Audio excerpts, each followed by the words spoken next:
I'm Gretchen Holt, 36 years old, and I never thought my own family would turn their backs on me. At our family dinner, my parents slammed their hands on the table, their faces red with rage, and forced me to pay my sister's $20,000 debt. "If you don't, you're selfish," they shouted while my sister smirked in silence. I stayed calm and firmly replied, "No." Immediately, they pointed to the door and told me to get out. My heart pounded, but I didn't argue. I quietly walked away, my hands trembling on the steering wheel. The next day, I quietly cut off every tie. And then, a month later, my phone lit up with dozens of missed calls from the people I once called family. If you were in my shoes, would you choose to forgive or to cut ties? Share your thoughts in the comments below. That night, I drove to my parents' house in Savannah expecting a warm family dinner. I'd been looking forward to it all week, a rare chance to catch up. As I walked through the door, the smell of roasted chicken hit me, but the mood was anything but cozy. My sister Rhonda Neal sat at the table, her arms crossed, her eyes avoiding mine. Her best friend Tamara Boyd leaned forward, whispering something to her. My dad, Walter Holt, and my mom, Carol Holt, were already seated, their faces tense. I forced a smile, hoping to break the ice, but the air felt heavy like a storm was brewing. "Gretchen, sit down," Dad said, his voice sharp. I slid into a chair, my stomach twisting. Mom passed the mashed potatoes, but her usual chatter was gone. Rhonda cleared her throat, her fingers tapping the table. "We need to talk about my event," she said, her tone clipped. "It flopped, and I'm in debt. $20,000. I froze my fork halfway to my mouth. "That's a lot, Rhonda," I said carefully. "What happened?" "It doesn't matter what happened." Tamara snapped, her eyes narrowing. "You're her sister. You should help her out." Her words stung like she'd been waiting to pounce. I glanced at Rhonda, expecting her to explain, but she just nodded, her jaw tight. "I've been paying your rent and bills for years," I said, keeping my voice steady. "I've got my own business to run, Rhonda. A flower shop doesn't make millions." Tamara scoffed, tossing her hair. "You don't care about your sister, do you? You're just sitting there acting like her life isn't falling apart." Her accusation hit like a slap. My chest tightened, but I kept my eyes on Rhonda. "Is that true?" I asked her. "You think I don't care?" Rhonda hesitated, then leaned forward. "You've got the money, Gretchen. You could cover it. It's just 20,000. You've helped before." Her words were soft, but they carried a weight, like she expected me to cave. I shook my head, my hands gripping the edge of the table. "I've paid enough. I've been covering Mom and Dad's rent, their utilities. Your car payments, 5 years, Rhonda. I can't keep doing this." Mom's fork clattered against her plate. "Gretchen, don't be selfish," she snapped, her voice rising. "Your sister needs you. Family sticks together." "Selfish?" I repeated, my voice trembling. "I've given everything.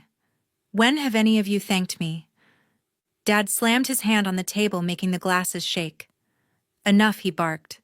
"You're embarrassing us in front of Tamara. If you can't help Rhonda, you don't belong here."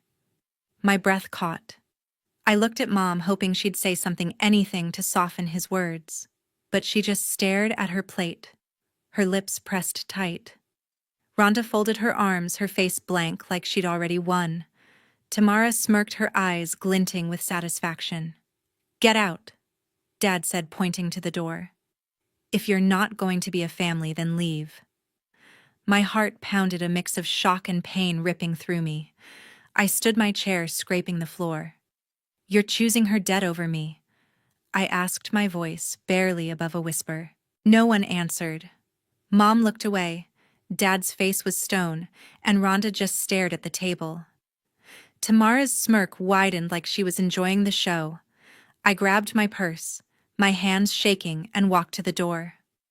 "Fine," I said, my voice cracking. "I'm done." The door slammed behind me, the sound echoing in my ears as I stumbled to my car. My chest burned with betrayal, their words replaying in my mind: selfish, don't belong, get out. I'd spent years keeping them afloat, pouring my earnings from the flower shop into their lives, and this was how they repaid me. As I drove away, my knuckles white on the steering wheel, something shifted inside me. I wasn't just hurt, I was angry. They thought they could guilt me into paying forever, but they'd crossed a line. The next morning, I sat alone in my flower shop, the quiet hum of the cooler keeping my roses fresh.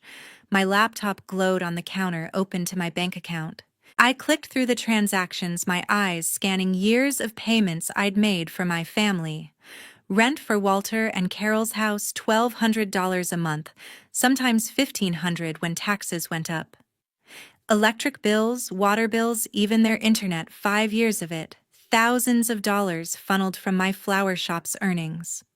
My fingers tightened around my coffee mug as I stared at the numbers. I'd built this business from nothing, arranging bouquets for weddings and funerals, while they leaned on me without a second thought. Last night's dinner replayed in my mind. Walter's hand slamming the table, Carol's silence. Rhonda's blank stare. Tamara's smug grin. Selfish, they called me. Get out, they said. I'd given them everything, and they threw me away for refusing to cover Rhonda's $20,000 mess. My stomach churned a mix of hurt and fury. How could they think I owed them more? I opened the payment portal for their rent. The screen showed the next auto payment set to go out tomorrow. My finger hovered over the cancel button. Part of me wanted to keep things as they were to avoid the fallout. They were my family, after all. But then I remembered Tamara's words. You don't care about your sister. And Carol's sharp rebuke. Don't be selfish. They didn't care about me. They saw me as a bank. Not a daughter, not a sister. I clicked cancel. The screen flashed a confirmation and my shoulders relaxed for the first time in days. I moved to the utility account's electric, water, internet. One by one, I turned off the auto payments. Each click felt like shedding a weight I'd carried too long. 5 years of covering their bills, and not once had Walter or Carol said thank you. Not once had Rhonda offered to pay me back. I leaned back in my chair, my breath steadying. But the relief didn't last. A pang of guilt hit me sharp and unexpected. Walter's laugh at my high school graduation flashed in my mind, his proud smile when I opened my flower shop. Carol's late-night calls asking for advice on her garden. Even Rhonda years ago helping me arrange my first bouquet. They weren't perfect, but they were my family. Had I gone too far? My eyes stung, but I blinked hard, refusing to let tears fall. I wasn't wrong for this. They'd crossed the line, not me. I scrolled through my bank statements again, double-checking. Every month I'd sent $1,200 for their rent, sometimes more. Electric bills averaged $150, water about $80. I'd even paid off Rhonda's car note a few years back, another $5,000 I never saw again. My savings had dwindled because of them, while I kept my shop running on tight margins. I clenched my jaw, the numbers fueling my resolve. I wasn't their ATM anymore. I closed my laptop, my hands steady now. The shop felt quieter, like the decision had settled something inside me. I wasn't just cutting off their payments. I was taking back my life. They thought they could guilt me into carrying their burdens forever, but I was done. Still, a small part of me ached, wondering if they'd ever see me as more than a source of cash. Would they call begging for forgiveness, or would they double down, blaming me for their problems? I stood and walked to the counter, picking up a pair of shears to trim a wilting lily. The snip of the blades felt final, like I was cutting away their hold on me. I didn't know what would happen next. Maybe they'd show up at my shop. Maybe they'd ignore me entirely. But I knew one thing: I was worth more than their demands. I'd spent years building my business, my life, and I wasn't going to let them drain me dry.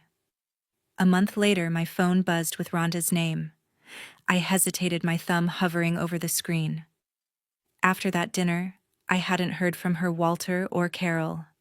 No apologies, no texts, just silence. I hit answer, bracing myself. Gretchen, I need your help. Rhonda said, her voice soft but urgent.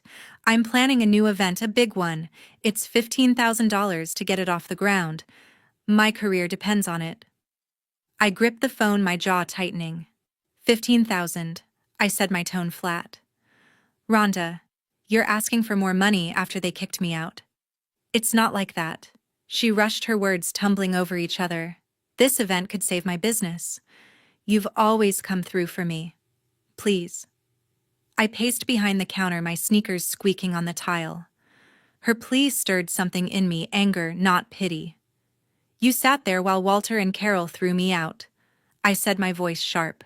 Tamara called me selfish and you didn't say a word. Now you want my money?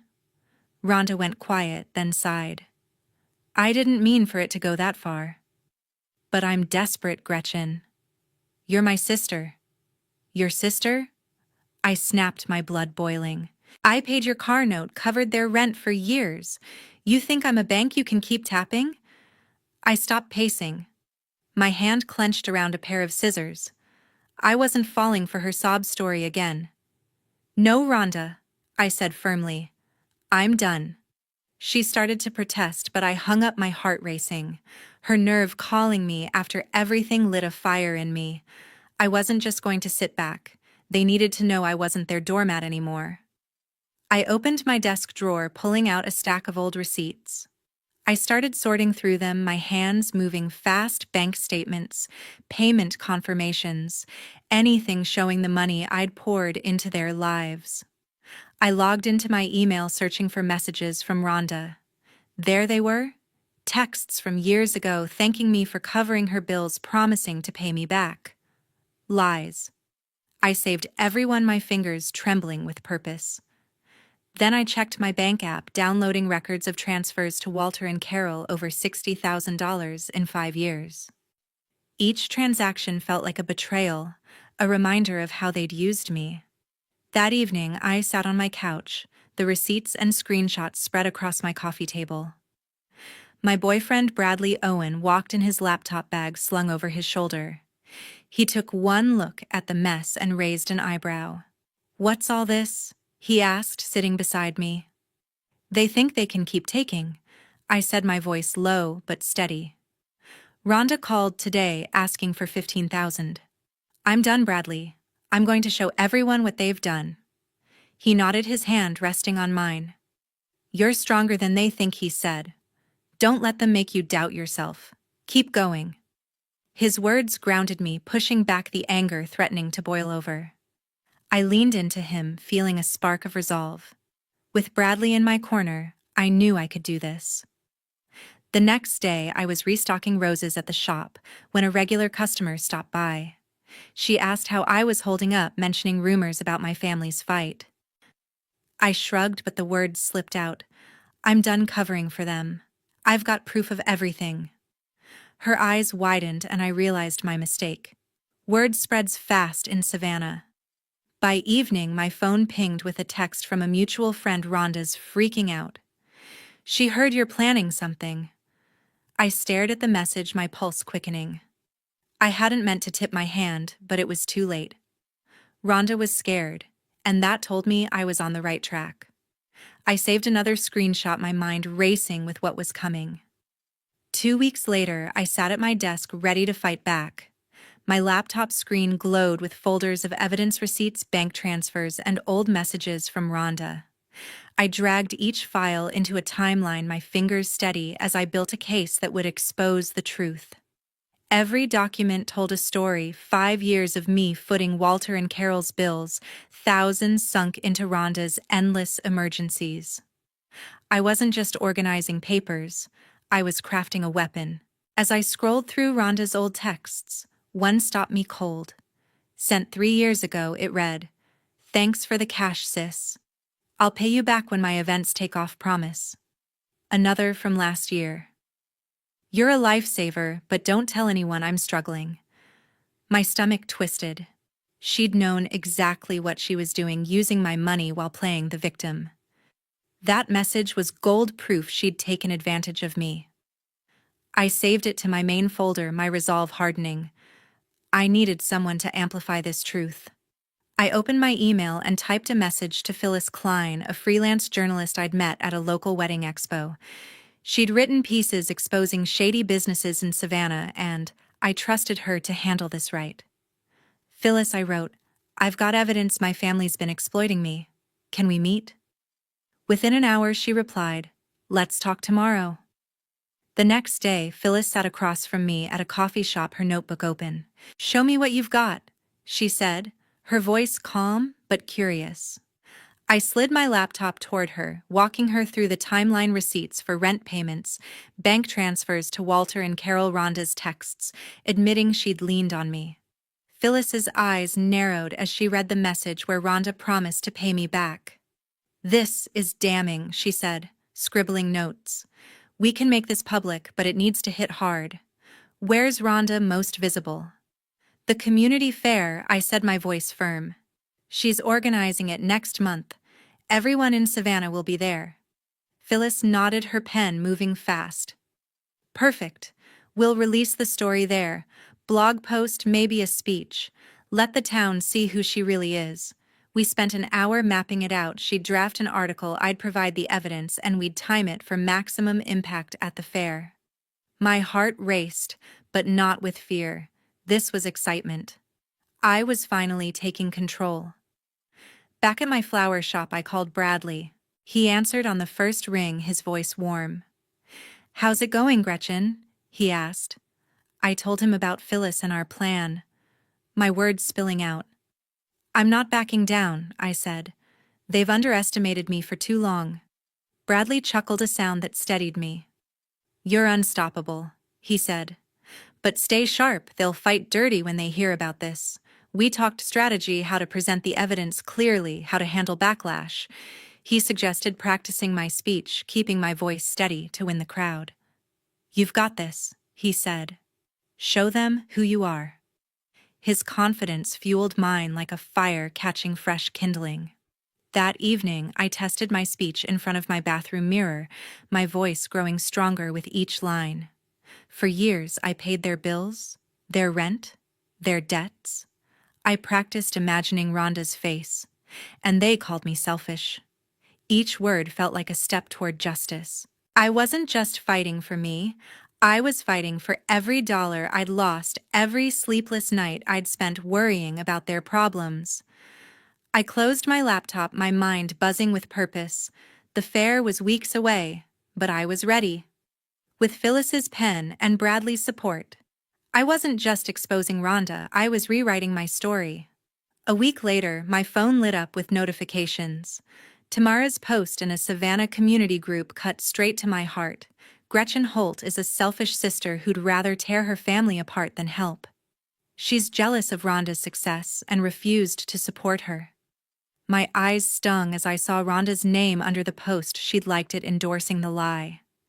Comments flooded in, people I'd known for years calling me cold, disloyal, a disgrace. My hands shook, dropping the ribbon to the floor. I'd paid their rent, their bills, Rhonda's debts, thousands over years, and this was my reward. The shop's phone had barely rung all week. Orders for events and funerals had plummeted. I checked my email cancellations from 2 regular clients, one citing recent gossip. Tamara's words weren't just lies, they were strangling my business. Rhonda's support made it feel like a knife in my back. I paced the shop, my pulse hammering. Anger surged, hot and sharp, but beneath it was a raw ache. These were people I'd grown up with, served for years, now turning on me. I thought of Walter and Carol, silent as their daughter was smeared. Had they seen the post? Did they care? I wanted to scream, to demand answers, but I stopped myself. They didn't deserve my tears. I sat at the counter staring at my laptop. The files I'd organized, receipts, bank transfers, Rhonda's texts sat ready. I could have sent them to Phyllis right then, let the truth rip through their lies, but something held me back. A blog post wasn't enough. I wanted Rhonda to face me, to look me in the eye when the truth came out. The community fair was her stage, her pride. That's where I'd make my stand. I texted Bradley, Tamara's slandering me online.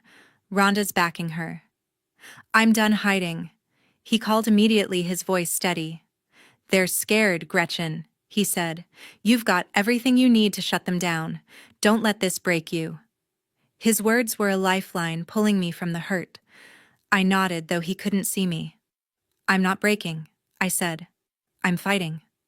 I called Phyllis next, my voice firm despite the knot in my chest. "Tamara's spreading lies online," I told her. "I'm saving the truth for the fair." She paused, then said, "That's bold. I'll be there with my camera. Make it count."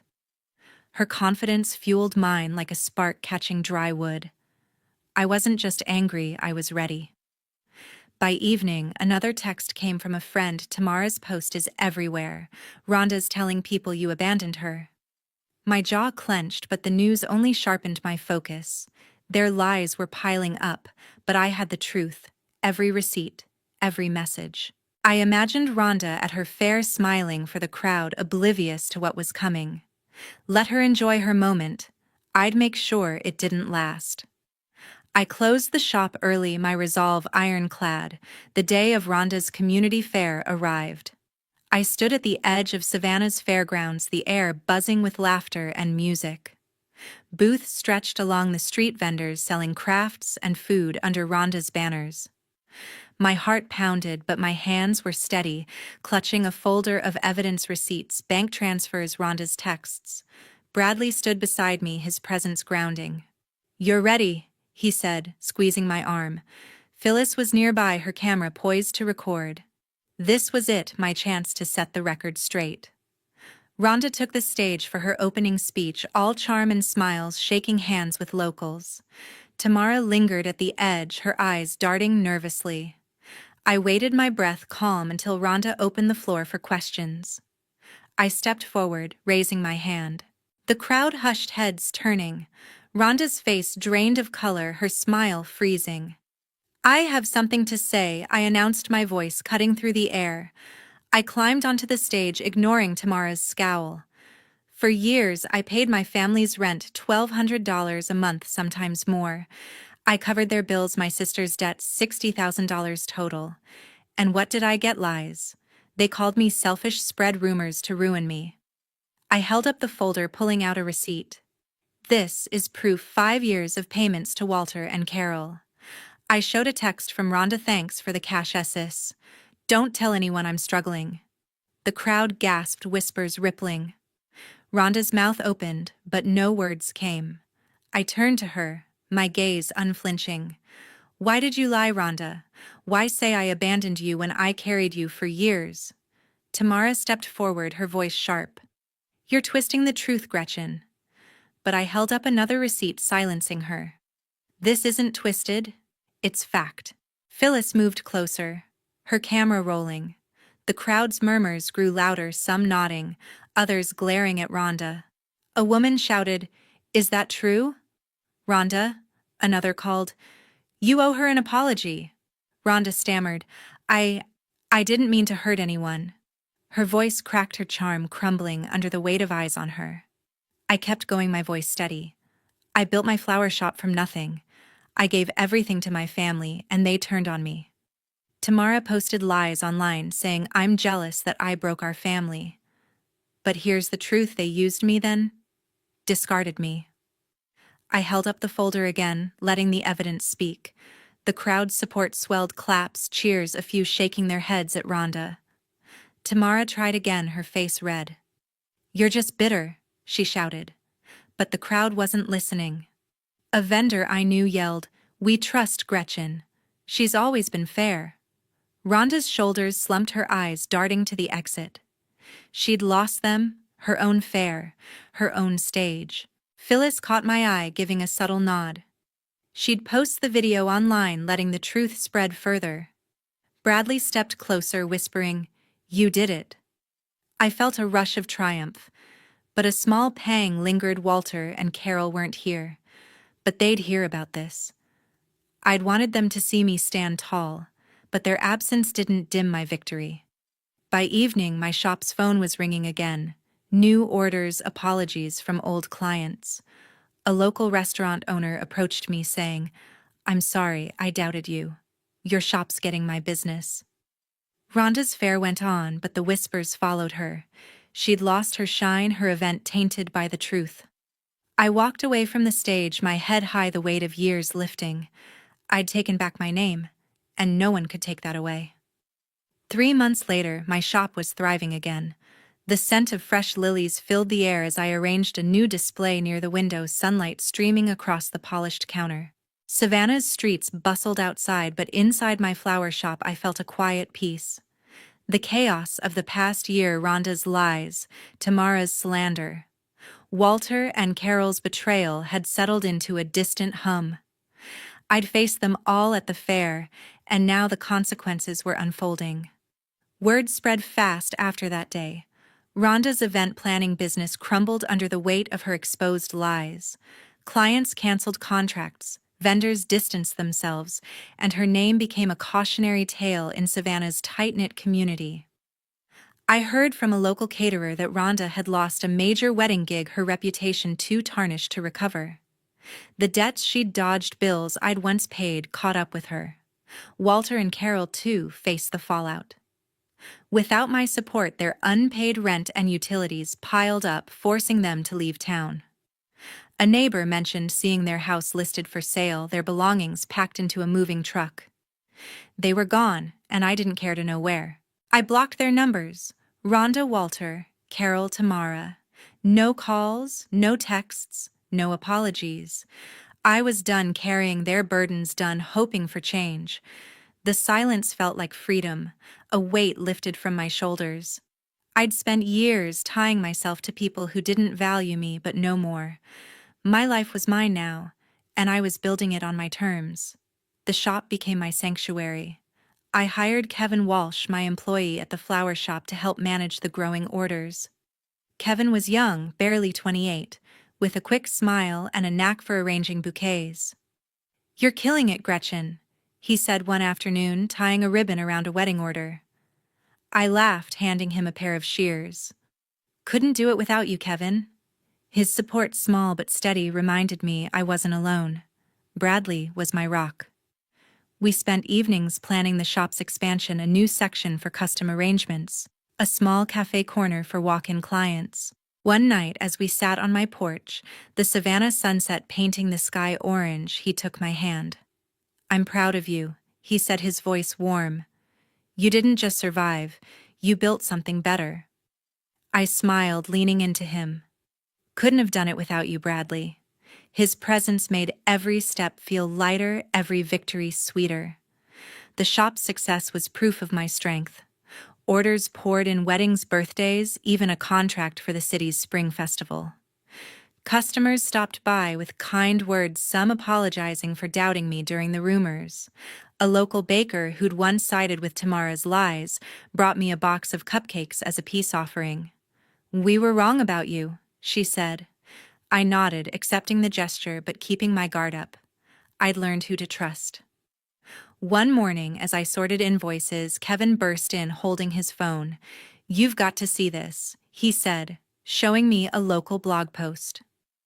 Phyllis had written a follow-up piece, not about the fair, but about my shop's rise. "Gretchen Holt's flower shop is a testament to resilience," it read. "She's proof you can rebuild when others try to tear you down." I smiled, a quiet pride swelling in my chest.